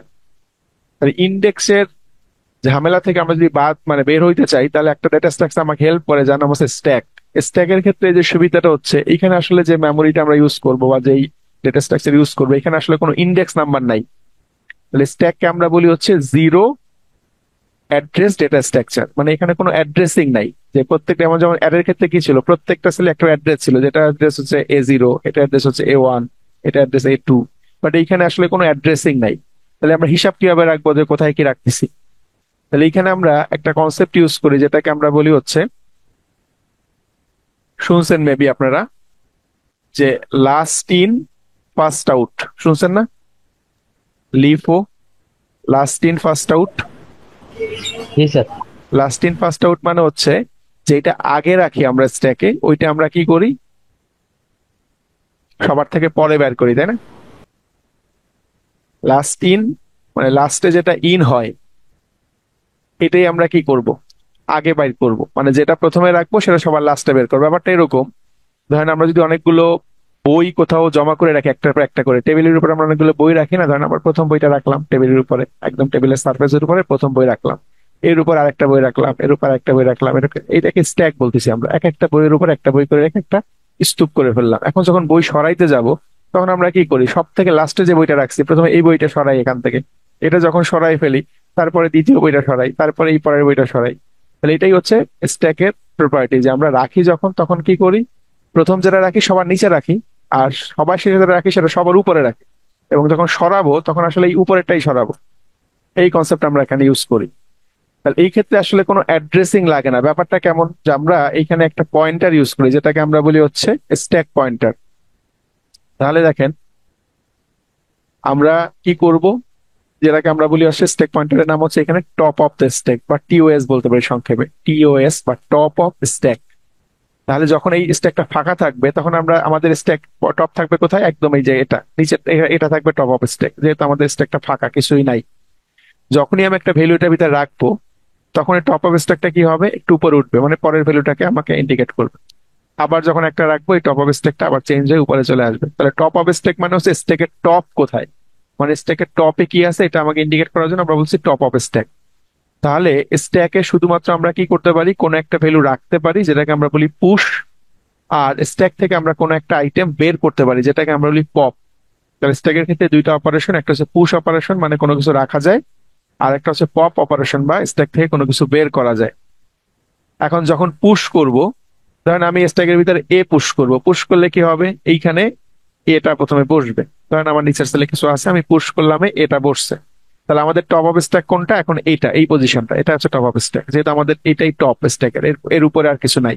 এখন যদি আরো একটা এ পুশ করি তাহলে এখানে এটা আবার বসবে এবং টপটা চলে আসবে, এটা এখানে চলে আসবে টপটা। এখন এখন যদি আমি এখান থেকে কোনো আইটেম বের করতে চাই সেটাকে বলি পপ করা। তাহলে পপ করা মানে এখান থেকে কোনো আইটেম বের করে ফেলা। তাহলে আমি যদি পপ কমান্ড বলি তাহলে কি হবে, এই উপরে যেটা ছিল, একদম উপরে যেটা আমরা দেখতে পাচ্ছি এইটা পপ হবে, মানে এটা বাদ হয়ে যাবে, থাকবে না। দুইটাই যাবে না, আমার তো দুইটা মুছে গেছে, বাট আমাদের একটা নিচেটা থাকবে, শুধু উপরেরটা বাদ হয়ে যাবে, এটাকেই বলি পপ। তাহলে পপ করলে কি হচ্ছে, একদম উপরেটা বাদ হয়ে যাচ্ছে এবং টপ অফ দ্য স্ট্যাক তখন কি হবে, পরেরটাকে ইন্ডিকেট করবে, মানে এটা এখন টপ অফ দ্য স্ট্যাক হবে, যেহেতু এটা স্ট্যাকের ভিতরে আছে। আবার যদি আরেকটা পপ বলি তাহলে এটাও বাদ হয়ে যাবে, তাহলে টপ স্ট্যাক কি হবে, এই এমটিতে চলে আসবে। তার মানে অলওয়েজ আমরা যখন কাজ করব স্ট্যাকে, আমরা কাজ করতে পারি কোথায়, টপে, রাখতেও পারবো টপে, আবার ডিলেট করার সময়ও ডিলেট করবো কোথা থেকে, টপ থেকে। ব্যাপারটা কি বোঝেন কিনা একটু বলেন তো। যে স্ট্যাকের ক্ষেত্রে আইটেম যখন রাখবো তখন রাখবো কোথায়, টপে রাখবো, আর যখন আমরা আইটেম বের করব তখন বের করবো কোথা থেকে, টপ টপ থেকেই বের থেকে। করব। তার মানে টপ ছাড়া আমরা অন্য কোনো লোকেশনকে অ্যাক্সেস করতে পারি না। তার মানে আমার কিন্তু কোনো অ্যাড্রেস জানা লাগতেছে না, যখনই আমি স্ট্যাকে বলবো পুশ করো, ও কোথায় রাখবে, টপে রাখবে, যতগুলো আছে তার উপরে রেখে দেবে। আর যখন বলবো পপ করবো তখন কি করবে, একদম সবার উপরে যে আছে ওকে বের করে ফেলে দেবে, বাস এটুকুই কাজ। তার মানে আমাকে অ্যাড্রেস নিয়ে কোনো চিন্তা ভাবনা করার দরকার নাই যখন আমি স্ট্যাক ইউজ করবো। অ্যারের মতো এতটা ঝামেলাদায়ক না স্ট্যাক। তার মানে আমরা এই যে পুশ ডাউন অটোমেটা যেটা কথা বলতেছি, এই পুশ ডাউন অটোমেটাতে আমরা যে মেমোরিটা ইউজ করি এটা হচ্ছে একটা স্ট্যাক মেমোরি। তার মানে এখানে আসলে আমরা পুশ এবং পপ করে এই কাজটা করতে পারি। তাহলে এখানে আমাদের যে বলা আছে কি থাকবে, আমরা যদি একটু বলি যে এই যে যেটা বলা ছিল টাউ, যে সিম্বলের কথা বলতেছিলাম, এই টাউ মানে হচ্ছে এই যে স্ট্যাকটা আমরা তৈরি করবো স্ট্যাকের ভিতরে রাখবো কি, আমরা স্ট্যাকের ভিতরে যাই যাই রাখবো বা যে সিম্বল গুলো রাখবো এই সিম্বল গুলোকে আমরা বলছি টাউ। তাহলে টাউ মানে হচ্ছে কি, পুশ ডাউন সিম্বল, মানে যেগুলোকে আমরা স্ট্যাকের ভিতরে রাখবো, ব্যাপারটা এরকম। এরপরে কি থাকবে, কিউ নট। কিউ নট মানে কি, আমরা জানি যে মেশিন একটা ইনিশিয়াল স্টেট থাকে যেখান থেকে আমরা শুরু করবো, এটাকে কিউ নট বলি আমরা। নেক্সট বলা আছে জেড নট। তাহলে জেড নট নাও নতুন, আমরা আগে দেখি নাই। তাহলে এই যে টাউ এবং জেড নট এই দুইটা আমরা নতুন সিম্বল দেখতেছি। জেড নট হচ্ছে আমাদের স্ট্যাকের initial symbol. Stack initial symbol ব্যাপারটা কিন্তু আমরা একটু বোঝার চেষ্টা করি। আমরা স্ট্যাকের ক্ষেত্রে যদি স্ট্যাক অপারেশন করে থাকেন ডাটা স্ট্রাকচারে, ওইখানে দুইটা কনসেপ্ট শুনছেন, একটাকে বলে ওভারফ্লো। এটা কি শুনছেন, ওভারফ্লো কনসেপ্ট? জি স্যার। ওভারফ্লো, আর একটা নাম হচ্ছে আন্ডারফ্লো। ওভার এবং আন্ডার। ওভারফ্লো ব্যাপারটা কিউতে হচ্ছে, পড়ছে। ওভারফ্লো ব্যাপারটা হচ্ছে যে স্ট্যাকের তো একটা সাইজ থাকে, যে আমি কতগুলো ডেটা রাখতে পারবো স্ট্যাকের ভিতরে। মেমোরিতে আমরা যখনই একটা স্ট্যাক নিয়ে কাজ করবো তখন তো একটা সাইজ বলতে হবে, যে আমার স্ট্যাকের সাইজ হচ্ছে 10। তার মানে আমি সর্বোচ্চ 10টা ভ্যালু রাখতে পারবো স্ট্যাকের ভিতরে। এখন ওভারফ্লো কখন হবে, যখন আমি 10টা অলরেডি ভ্যালু রেখে ফেলছি, ধরেন আমরা 1 2 3 4 করে 10টা ভ্যালু রেখে ফেলছি। এখন আমি এরপরও নতুন একটা ভ্যালু এখানে রাখতে চাচ্ছি, তাহলে এই ব্যাপারটা তখন আমরা বলবো ওভারফ্লো। মানে হচ্ছে স্ট্যাকটা অলরেডি ফিল আপ হয়ে গেছে, মানে 10টা জায়গা ছিল রাখার, 10টাই রেখে ফেলছি। তার মানে এখন যদি নতুন রাখতে চাই এটা কিন্তু আর এখানে আমার স্টোর হবে না, এই কনসেপ্টটাকে আমরা বলি ওভারফ্লো। তার মানে স্ট্যাকটা যখন ফিল আপ হয়ে যাবে তখন আপনি নতুন আইটেম আর রাখতে পারবেন না, আপনাকে প্রথমে কি করতে হবে, এখান থেকে কিছু আইটেম ফেলে দিতে হবে, তারপর রাখতে পারবেন। তার মানে সাইজ যেহেতু 10টার বেশি তো রাখতে পারবো না। কনসেপ্টটা এরকম যে আমার একটা বালতি আছে, ধরেন এরকম একটা পানির বালতি, যেখানে আমরা কি করতেছি, পানি স্টোর করতেছি। এখন এই পানির বালতি যদি ক্যাপাসিটি থাকে 20 লিটার, তাহলে আপনি 20 লিটার যখন এই পানি ভরে যাবে এই বালতি, তারপর তো আর পানি যদি আপনি ছেড়েও রাখেন, এই পানি কি রাখতে পারবে এই বালতি? কি করবে, এটা বাইরের দিকে পড়ে যাবে না? তো এই কনসেপ্টটাকে আমরা ওভারফ্লো বলি স্ট্যাকের ক্ষেত্রে। যে যখন আমাদের স্ট্যাকের সাইজটা ফিল আপ হয়ে যায়, তখন আমি এটার ভিতরে যখনই কোনো একটা আইটেম দিব, এই আইটেমটা স্টোর হবে না। এই কনসেপ্টটাকে ওভারফ্লো বলতেছি। আন্ডারফ্লো ব্যাপারটা কি তাহলে? আন্ডারফ্লো হচ্ছে ব্যাপারটা এরকম যে আমাদের যেই বালতির কনসেপ্ট বলতেছিলাম, সেই বালতির কথাই চিন্তা করি, যে এই বালতি যেটা আছে আমার, এই বালতিটা পুরোপুরি এমটি, বালতিতে কোনো পানি নেই, একদম ফাঁকা বালতি। এখন আমি যেটার ভিতর থেকে পানি বের করতে চাই, সেক্ষেত্রে কি পানি বের হবে? তাহলে আমার বালতিটা পুরোপুরি এমটি, বাট আমি এখান থেকে পানি বের করার চেষ্টা করতেছি, মগ দিয়ে আমি এখান থেকে পানি উঠানোর চেষ্টা করতেছি। যতবারই উঠানোর চেষ্টা করি, কোনো পানি বের হচ্ছে না, কারণ এটা পানি তো ফাঁকা, পুরো কোনো পানি নাই। তাহলে স্ট্যাকের ক্ষেত্রে এরকম কনসেপ্ট হবে, যখন আমার স্ট্যাকটা ফাঁকা থাকবে পুরাই, পুরো স্ট্যাকটা আমার ফাঁকা, বাট আমি কি করছি, এটা পপ কমান্ড দিচ্ছি। তাহলে ফাঁকা থাকলে পপ কমান্ড দিলে কি হবে, আসলে কিছু বের হবে? পপের কাজ কি ছিল, যে স্ট্যাকের টপে যেটা আছে এটাকে ডিলিট করে ফেলা, বাট আমার স্ট্যাক তো ফাঁকাই, কিছুই নাই, তার মানে বের হবে না কিছু। তাহলে যখন আমরা কোনো একটা আইটেম ডিলিট করব স্ট্যাক থেকে, তখন আমাকে চেক করতে হবে স্ট্যাকটা কি ফাঁকা আছে কিনা। যদি ফাঁকা থাকে তাহলে ডিলিট করার দরকার নাই, কারণ ফাঁকাকে ডিলিট কি আর করবো। আর যখন আমি কোনো একটা আইটেম পুশ করব, তখন আমাকে চেক করতে হবে যে আমার স্ট্যাকটা ভরা কিনা, মানে ফিল আপ হয়ে গেছে, পুরোপুরি ভরা কিনা। যদি পুরোপুরি ভরা থাকে, তার মানে আমরা আর এটাকে কি করতে পারবো না, পুশ করতে পারবো না। তাহলে পুশ করার ক্ষেত্রে চেক করতে হবে পুরোপুরি ভরে গেছে কিনা, আর পপ করার ক্ষেত্রে চেক করতে হবে পুরোপুরি ফাঁকা কিনা। তাহলে এই দুইটা কনসেপ্টকেই আমরা বলি ওভারফ্লো এবং আন্ডারফ্লো। এখন যখন আমরা এই পুশ ডাউন অটোমাটা আমরা স্ট্যাকটা ইউজ করব, তখন আমরা একটু কিছু অ্যাজাম্পশন ধরে নিব। অ্যাজাম্পশন মানে হচ্ছে আমরা এটা ধরে নিব আমাদের কাজের সুবিধার জন্য। কিরকম ধরে নিব, যে আমার এই স্ট্যাক যেটা আমরা নিয়ে কাজ করবো, এই স্ট্যাকটা হচ্ছে আনলিমিটেড সাইজের স্ট্যাক। আনলিমিটেড সাইজ মানে হচ্ছে এইখানে আমরা যতই আইটেম রাখি না কেন, এই স্ট্যাকটা কখনোই ফিল আপ হবে না, মানে ভরে যাবে না। তো যদি কোনো একটা স্ট্যাক কখনোই ভরে না যায়, তার মানে ওভারফ্লো প্রবলেম কি হবে আর কখনো? আমি না। যদি চিন্তা করি যে আমার স্ট্যাকটা হচ্ছে আনলিমিটেড, আনলিমিটেড এই সেন্সে বলতেছি, আমাদের এখন কম্পিউটারের আমরা যে মেমোরি ইউজ করি, এই মেমোরিতে আসলে হিউজ ডেটা রাখা যায়। আপনি যত বড়ই প্রোগ্রাম লেখেন না কেন, 2 লাখ 5 লাখ লাইনের, দেখা যাবে যে ওইটা আপনার মেমোরিতে খুব মিনিমাম জায়গায় নিচ্ছে, কারণ মেমোরিতে আমরা অনেক মেগাবাইট গিগাবাইট স্টোর করতে পারি ডেটা। তাহলে সেক্ষেত্রে ওই রেসপেক্ট চিন্তা করতেছি, আমাদের মেমোরিটা হচ্ছে আনলিমিটেড, তার মানে আমি যতই ডেটা এখানে রাখবো না কেন, আমাদের ওভারফ্লো হবে না। তাহলে আমরা আনলিমিটেড কনসেপ্ট ইউজ করে ওভারফ্লো নিয়ে চিন্তাটা রিমুভ করলাম, যে যেহেতু আনলিমিটেড মেমোরি, তার মানে আমার কখনো ওভারফ্লো হওয়ার চান্স নাই। তাহলে আন্ডারফ্লো ব্যাপারটা কিভাবে হ্যান্ডেল করবো? তাহলে আন্ডারফ্লো মানে কি ছিল, যখন ফাঁকা হবে তখন যাতে আমরা যদি পপ কমান্ড দিই, তাতে আমাদের যাতে ঝামেলা না হয়। তাহলে এটার জন্যই দেখেন এখানে একটা সিম্বলের কথা বলা, Z0। Z0 ব্যাপারটা হচ্ছে আমরা যখনই একটা স্ট্যাক তৈরি করব, স্ট্যাকের ভিতরে আমরা কি করব, এই Z0 সিম্বলটাকে ইনিশিয়ালি রেখে দিব। মানে একদম নতুন তৈরি করার পরেই এটার ভিতরে আমরা Z0 রেখে দিব। এখন Z0 দিয়ে আমরা আসলে বুঝতে যাচ্ছি কি, যে যখনই আমি দেখবো স্ট্যাকের ভিতরে, যখনই আমি দেখবো যে আমার শুধু Z0 আছে আর কিচ্ছু নাই, তাহলে আমি ধরে নিব কি আমার স্ট্যাকটা ফাঁকা, তার মানে আমি এখন আর পপ করবো না। তাহলে আগে ছিল পুরা এমটি, কিছুই বুঝলাম না যে এর ভিতরে আছে কিনা, বাট আমি যখনই উপর থেকে একটা আইটেম পপ করতে যাচ্ছি, আমি চেক করে দেখবো যে আমার কি Z0 আছে। Z0 থাকা মানে কি, যে এর নিচে আর কিছু নাই। বাট Z0 না থাকে যে অন্য কিছু থাকতো, তার মানে আমি এটাকে পপ করতে পারতাম। তাহলে Z0 কে আমরা বলছি initial symbol of the stack. Initially আমরা Z0 টাকে এখানে স্টোর করে রাখবো, যাতে যখনই আমি Z0 টাকে দেখবো, তখন আমাকে আর এটাকে পপ করতে না হয়। তাহলে এই জন্য আমরা এই Z0 সিম্বলটা ইউজ করবো স্ট্যাকের ইনিশিয়ালি। এরপরে কি থাকবে আমাদের, এফ। এফ হচ্ছে কি আমাদের ফাইনাল স্টেট। তাহলে ফাইনাল স্টেট কোনটা, আমরা জানতাম যে ডিএফএ বা এনএফ এর ক্ষেত্রে আমরা ফাইনাল স্টেট ইউজ করতাম। ফাইনাল স্টেটটা হচ্ছে ওই স্টেট যেখানে গেলে আমাদের অ্যাকসেপ্ট হইতো, এটা ছিল ফাইনাল স্টেট। তাহলে এটা আমরা ডিএফএ এনএফ এ দেখে আসছি। এরপরে যেটা বলা সেটা হচ্ছে সিগমা। এই সিগমা, সরি, এটা বলা আছে কি আমাদের ডেল্টা, যেটা ছিল ট্রানজিশন। ট্রানজিশন কি ছিল, যে আমরা কিভাবে একটা স্টেট থেকে আরেকটা স্টেটে মুভ করব, এই ব্যাপারটা আমরা এই ট্রানজিশন দিয়ে বুঝতাম। তাহলে এই টোটাল জিনিসটাকে আমরা আসলে এখন একটা ওই এক্সাম্পল দেখতে পাবো, ওই এক্সাম্পল দিয়ে আমরা এই সবগুলোকে তখন দেখবো যে এই জিনিসগুলো কিভাবে ইউজ করে আমরা একটা পিডিএ তৈরি করি। তাহলে আমরা ওই এক্সাম্পলে ফেরত যাই, যেখানে আমরা দেখতেছিলাম।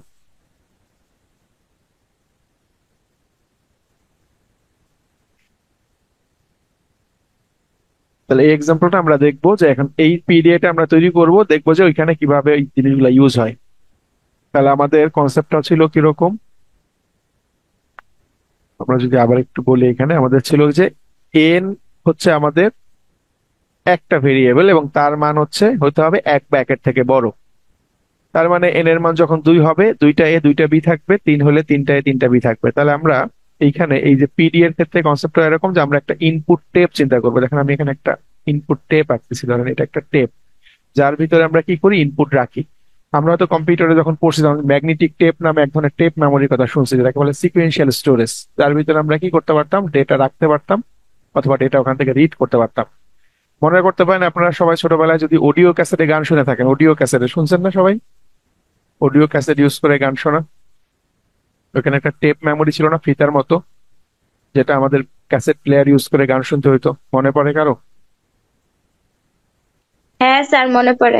তাহলে অডিও অডিও ট্যাপের মতো চিন্তা করেন যে ওই এই যে এটা একটা ফিতা যার ভিতরে কি আছে, অনেকগুলা গান স্টোর করা আছে এবং আমরা যখন এই প্লেয়ারে দিতাম তখন একটা একটা গান করে আমাকে শোনাই, ওইরকম চিন্তা করেন। তাহলে আমাদের এই পিডিএ তে আমরা একটা টেপ মেমোরি ইউজ করি একটা, এবং এই টেপ মেমোরির ভিতরে আমাদের কি থাকবে, আমাদের ইনপুটটা থাকবে, যে ইনপুটটা আমরা দিব সেটা এখানে থাকবে। তাহলে আমাদের ধরেন ইনপুটে কি আছে, এইটা ইনপুট দিতে হবে।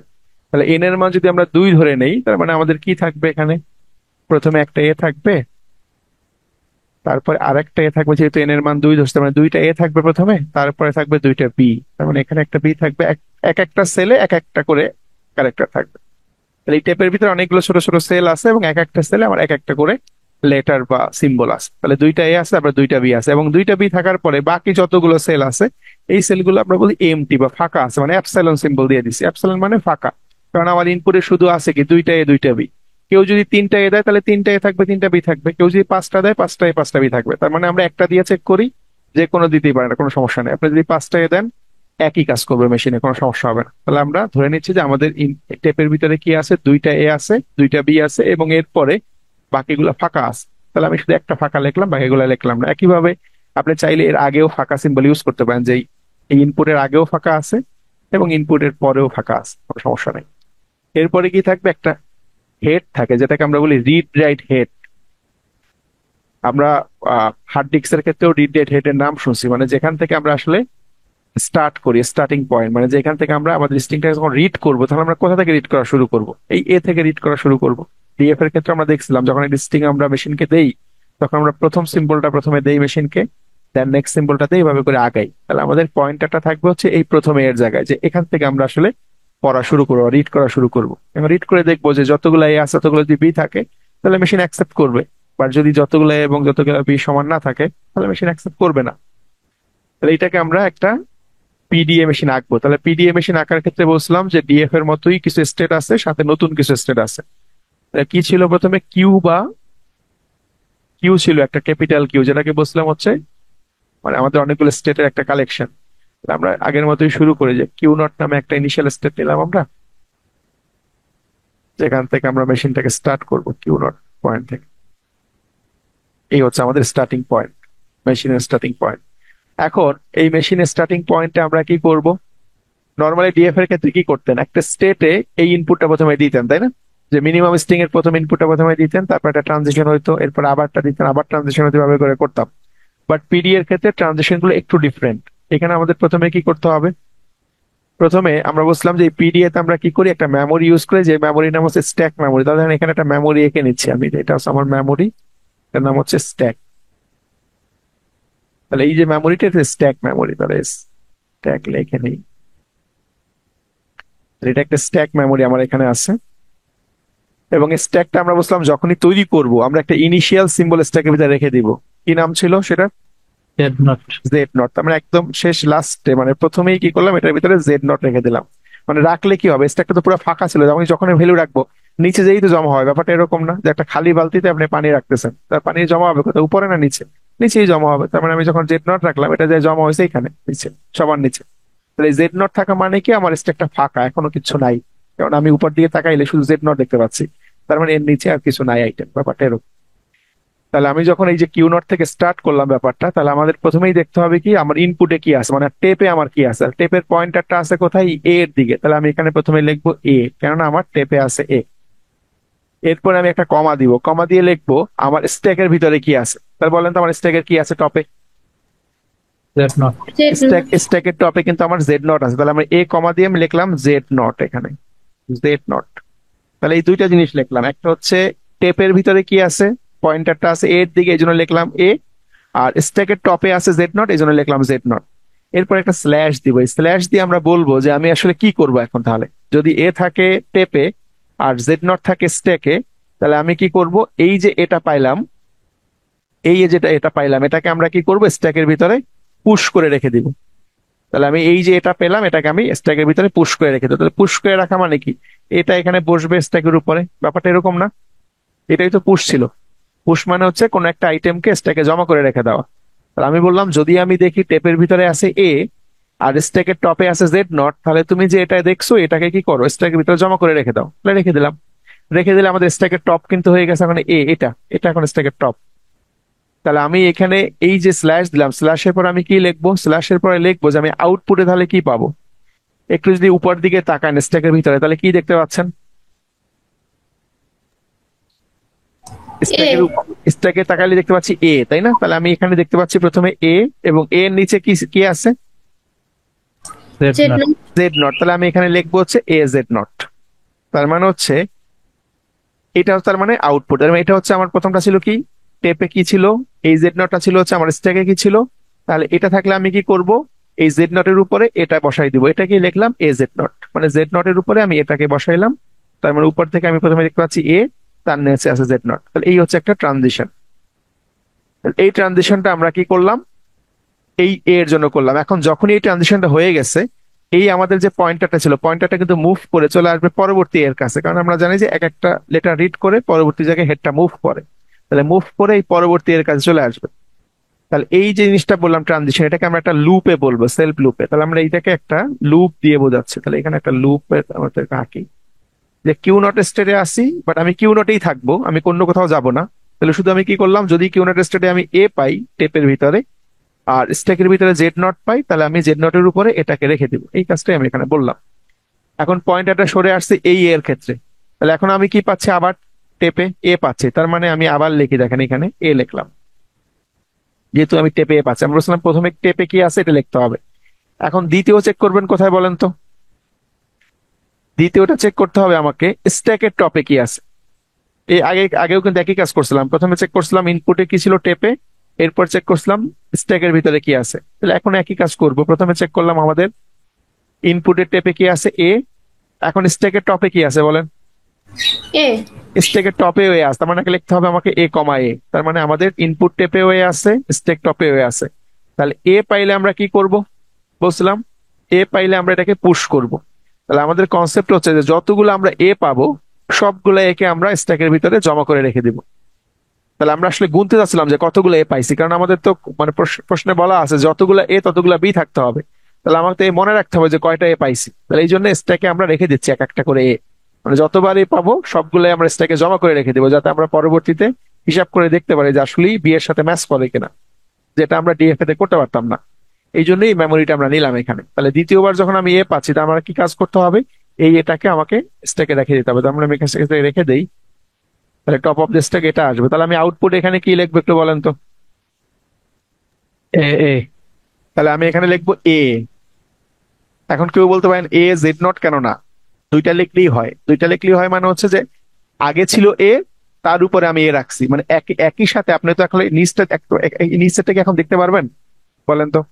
আপনি যদি টেবিলের উপরে 3-4টা বই রেখে দেন, আপনি কি প্রথম বইটা সরাইলে আপনি কি একদম নিচে বইটা দেখতে পারবেন? পারবেন না তো।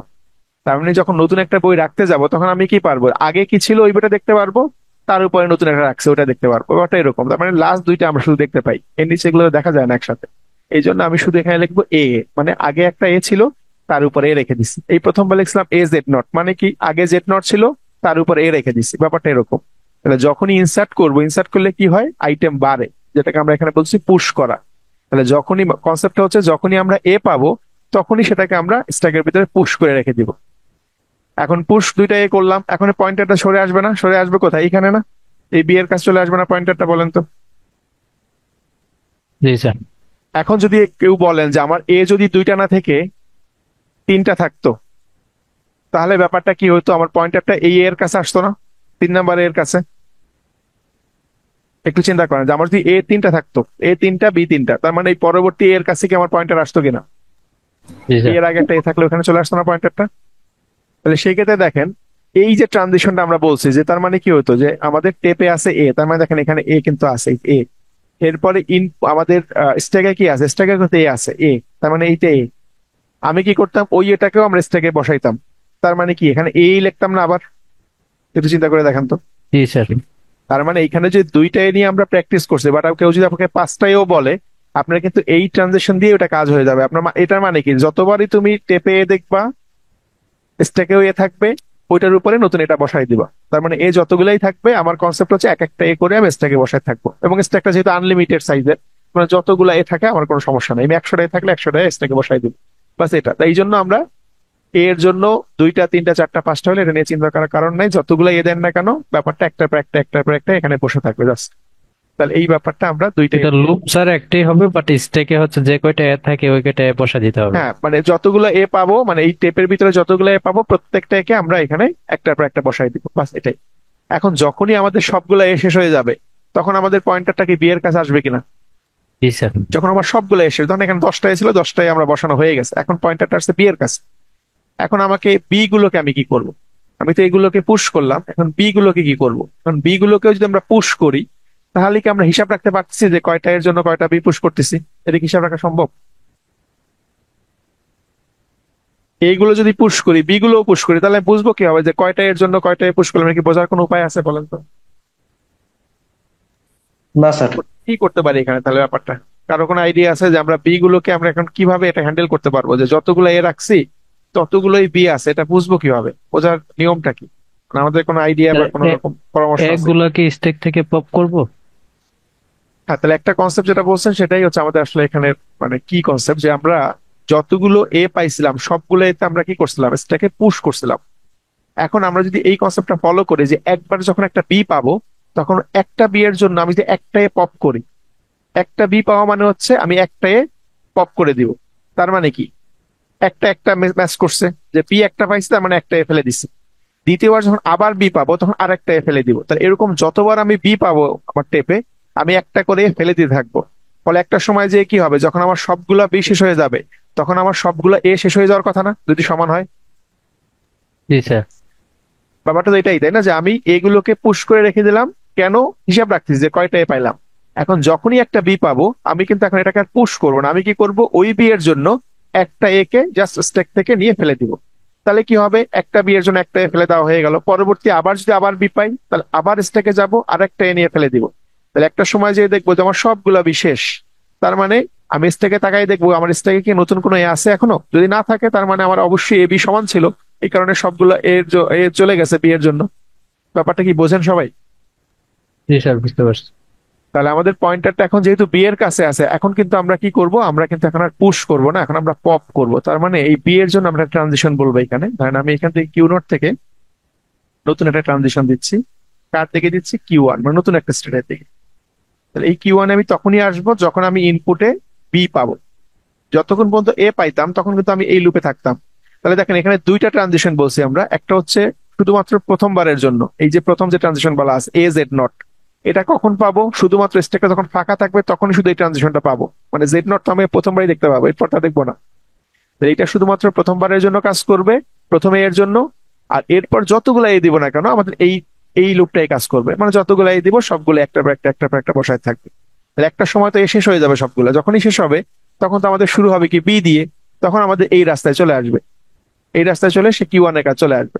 তাহলে যতক্ষণ মধ্যে বি না পাবো ততক্ষণ পর্যন্ত কিন্তু আমি এই লুপেই থাকবো। ব্যাপারটা এরকম, প্রথমবারেও বি এ পাইলে আমি এখানে থাকবো, দ্বিতীয় দ্বিতীয় যতবার এ পাবো ততবার আমি এখানেই বসে থাকতেছি। যখনই বি পাবো তখন চলে আসলাম নতুন স্টেট। এখন বি পাচ্ছি আমি টেপে। সিমিলার টাইমে আমাদের স্ট্যাকের টপে কি আছে? তো বলেন তো, স্ট্যাক টপে কি আছে এই আমাদের? এ আছে। তাহলে আমি এখানে এ লিখবো। তাহলে আমরা বলছিলাম প্রথমে লিখতে হবে আমার টেপে কি আছে, এরপর লিখতে হবে আমার স্ট্যাক টপে কি আছে। তাহলে যখনই আমি বি পাইলাম হচ্ছে টেপে এবং স্ট্যাক টপে এ, তখন আমাদের অপারেশন হচ্ছে পপ অপারেশন, পপ। তাহলে পপকে আমরা বোঝানোর জন্য কি করি, এই পিডিএ তে একটা অ্যাপসালন সিম্বল ইউজ করি। অ্যাপসালন মানে হচ্ছে ফাঁকা। ফাঁকা মানে কি, যে যখনই আমি এই বি এর জন্য এই এটাকে আমি এখান থেকে ফাঁকা করে দিব। ফাঁকা করে দেওয়া মানে কি ডিলিট করে দেওয়া না, ব্যাপারটা এরকম না? জি স্যার। অ্যাপসিলন মানেই তো এমটি করা, ফাঁকা করা। তাহলে আমি ফাঁকা করে দিলাম, মানে উপরের এটা মুছে ফেললাম, শেষ কাজ। তাহলে আমাদের এই প্রথম এটা কিন্তু মুছে গেল এই প্রথম বি এর জন্য। তাহলে একটা ট্রানজিশন হয়ে আমরা কিউ ওয়ানে চলে আসছি এখন। এখন কিউ ওয়ানে আসার পরে আমি কি পয়েন্টারটা মুভ করে চলে আসছি না এই সেকেন্ড বি এর কাছে? একটু চিন্তা করেন তো।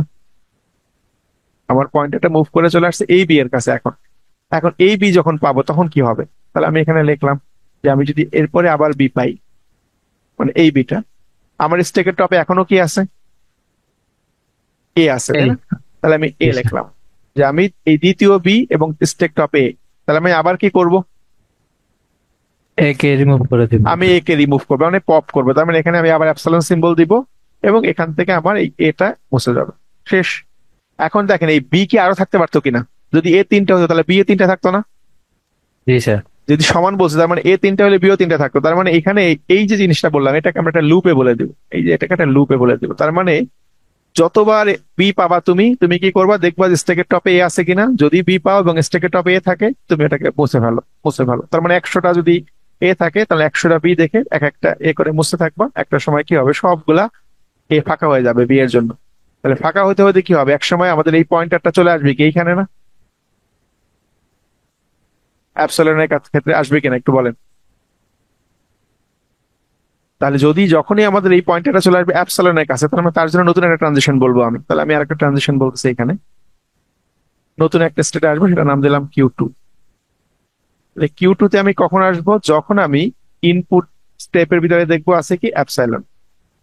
একটু সরাই লিখি এখানে যে আমার ইনপুট টেপে আছে হচ্ছে অ্যাপসাইলন। অ্যাপসাইলন পেলাম ইনপুট টেপে। আমার স্টেকের টপে কি আছে একটু বলেন? Z naught. Z naught. তাহলে আমরা জেড নট কে কি বলছিলাম, initial symbol of the stack. তার মানে যখনই আমি জেড নট দেখবো তখন আমি ধরে নেবো কি আমার স্টেকটা ফাঁকা। কারণ আমরা তো এ বসাইছিলাম, তাই না, যে টপের উপরে। তো যতগুলো এ ছিল সবগুলো যখন রিমুভ হয়ে যাবে, যখন আমি জেড নট দেখবো, তার মানে কি এর নিচে কি আর কিছু আছে? না স্যার। নাই, ফাঁকা। তাহলে এইখানে আমি কি করব, এখানে আমি পুশও করব না, পপও করব না। পুশ করলে কি হতো, নতুন একটা আইটেম ঢুকতো, আর পপ করলে কি হতো, একটা আইটেম ডিলিট করতো। বাট আমি কি জেড নট কে ডিলিট করব? জেড নট কি আমার সিম্বল? এটা তো আগে থেকে আমরা জেড নট বসায় রাখছি হিসাব রাখার জন্য যে সবার নিচে জেড নট থাকবে। তাহলে যখন আমি জেড নট পাবো এবং ইনপুট টেপে দেখবো অ্যাপসিলন দেওয়া আছে, তখন আমি এখানে কি করব, নো অপারেশন। নো অপারেশন মানে যা ছিল তাই থাকবে, কোনো চেঞ্জ হবে না। তার মানে জেড নট ছিল, জেড নটটাই এখানে বসে যাবে, কোনো চেঞ্জ হবে না। তাহলে এই যে আমি নতুন স্টেটে চলে আসলাম কিউ টু, এটাকে আমরা বলবো ফাইনাল স্টেট। তার মানে যদি আমি ফাইনাল স্টেট মতো আসতে পারি তাহলে আমার এই স্ট্রিংটা অ্যাকসেপ্ট হবে। এখন যদি আমরা একটু ব্যতিক্রম চেক করি, ব্যতিক্রম বলতে কিরকম, ধরেন এইখানে যদি আমি, কেউ কি করছে প্রথমে দুইটা এ দিছে বাট বি দিছে তিনটা, এরকম যদি কেউ দেয় ইনপুটে, তাহলে সেটা কি আপনার মেশিন অ্যাকসেপ্ট করা উচিত বলেন তো? কন্ডিশন অনুযায়ী তো করার কথা না। কন্ডিশন অনুযায়ী করার কথা না। দেখি আমাদের মেশিন সেটাকে চেক করতে পারে কিনা। তাহলে আমাদের প্রথমে দুইটা এ ছিল, তাহলে আমরা প্রথমে কিউ নট থেকে শুরু করলাম। প্রথমে এর জন্য কি করছিলাম, যে প্রথমে এখানে যখন এ থাকবে তখন আমরা দেখবো স্ট্যাকের টপে আছে জেড নট। তাহলে আমি এই জেড নটের উপর এ বসাবো, তাই তো? এই এটাকে এখান থেকে সরাই এখানে বসাইলাম, মানে এটাকে এই এই এর জন্য এই যে এই ট্রানজিশনটা ছিল না, এ জেড নট, তার মানে আমি জেড নটের উপর এ বসাবো। এরপর দ্বিতীয়বার যখন আবার এ দেখবো ইনপুট টেপে এটা, এই দ্বিতীয় এ, তখন আমরা বলছিলাম কি এই এটাকেও কি করতে হবে, পুশ করতে হবে স্ট্যাকের ইনসার্ট ভিতরে। করবো যে। ইনসার্ট পুশ করবো, তাই না, স্ট্যাকের রেসপেক্টে।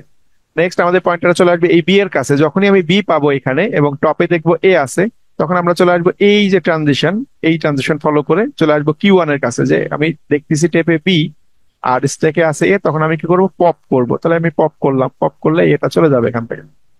চলে আসছি কিন্তু আমি কিউ ওয়ানে চলে আসছে। এখন এখন কিউ ওয়ানে আসার পরে আমার পয়েন্টারটা কোথায় আছে, আমার পয়েন্টারটা কিন্তু এই সেকেন্ড সেকেন্ড বি এর বিতে। কাছে আছে।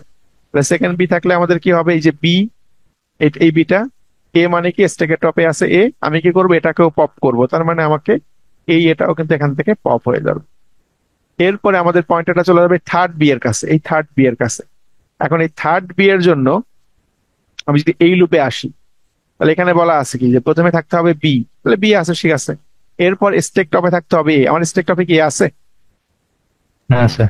তার মানে কি আমাকে কিন্তু এই লুপে সে নিবে না, যেহেতু আমার স্টেক টপে এ নাই। তার মানে সেটাকে ফাঁকা করবে না। আর সে কি এই রাস্তা দিতে পারবে, দেখেন তো এই রাস্তায়। এই রাস্তায় কখন যাবে, যখন সে অ্যাপসাইলন পাবে, তাই না? তাহলে এই বি এর জন্য সে কিন্তু এই এই পথেও যেতে পারতেছে না, কারণ এটার সাথে ম্যাচ করতেছে না। এখানে এটা চাইতে হলে কি করতে হতো, প্রথমে এখানে বি পাইতে হইতো, স্টেকের টপে এ পাইতে হইতো, তাহলে সে ফাঁকা করতে পারতো। আর এখানে আসতে হলে তাকে তো বি পাওয়া যাবে না, তাকে পাইতে হতো অ্যাপসাইলন। তার মানে সে কিন্তু আসলে এইখানে এসে থেমে যাচ্ছে, মানে মেশিনটা এখানে হল্ট করতেছে, মানে যেটা থেমে যাচ্ছে, মেশিনের সামনে যেতে পারতেছে না। তার মানে আপনার কিন্তু এই স্ট্রিংটা এখন আর অ্যাকসেপ্ট হবে না যদি আপনি একটা বি বেশি দেন। তাহলে যতগুলো এ ততগুলো বি যদি দেন, তাহলেই শুধুমাত্র আপনি কিউ টু পর্যন্ত আসতে পারবেন। আর যদি এ এর সংখ্যা বা বি এর সংখ্যা কম বেশি দেন, তাহলে কিন্তু আপনি কিউ টু তে আসতে পারবেন না। তার মানে এই পিডিএ দিয়ে আমরা কি করলাম, এই যে দুইটা কম্পেয়ার করলাম, যে যতগুলো এ আছে ততগুলোই বি আমরা এই মেশিনে এনশিওর করলাম কিভাবে, এই পিডিএ তৈরি করে। তাহলে পিডিএ এই যে জিনিসটা তৈরি করলাম কিভাবে, স্ট্যাক মেমোরি হেল্প নিয়ে। তো এটাই হচ্ছে পিডিএর আসলে পাওয়ার, যেটা আসলে ডিএফএ দিয়ে করা পসিবল না। তাহলে এই ধরনের প্রবলেম গুলো আমরা পিডিএ সলভ করি।